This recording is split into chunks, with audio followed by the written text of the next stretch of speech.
ಮಾಡಿಕೊಂಡು ನಮ್ಮ ಜೊತೆ ಆತ್ಮೀಯರಾಗಿದ್ದವರು. ಇವರು ನಮ್ಮ ಈ ಗಣಪತಿಯ ಒಂದು ಒಳ್ಳೆಯ ಪ್ರಭಾವಳಿ ಮಾಡ್ತೇವೆ ಅಂತ ನಾವು ಹೊರಟಾಗ ಅವರ ಒಂದು ಸಾಮರ್ಥ್ಯಕ್ಕೆ ತಕ್ಕ ಬಂದು ನಮಗೆ ಒಳ್ಳೆಯ ಪ್ರಭಾವಳಿಗೆ ದೊಡ್ಡ ಮಟ್ಟಿನ ಸಹಕಾರ ಕೊಟ್ಟಿದ್ದಾರೆ. ಅವರಿಗೆ ಆ ದೇವರು ಆರೋಗ್ಯ ಆಯುಷ್ಯ ಸಕಲ ಸಂಪತ್ತು ಕೊಟ್ಟು ಐಶ್ವರ್ಯ ಕೊಟ್ಟು ಸಹಕರಿಸಿ. ಅದೇ ರೀತಿ ನಮ್ಮ ಶಿವನಿಷ್ಠನನ್ನ ಗೋಪಾಲ ಶೆಟ್ಟಿ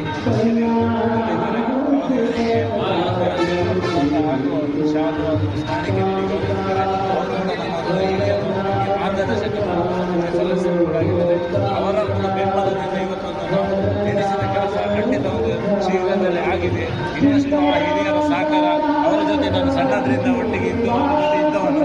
ಅವರ ಸಹಕಾರ ಆಶೀರ್ವಾದ ಯಾವುದೂ ಇಲ್ಲ ಅಂತ ಬೇಡುತ್ತಾ ಎಲ್ಲರಿಗೂ ಒಳ್ಳೆಯದಾಗಲಿ.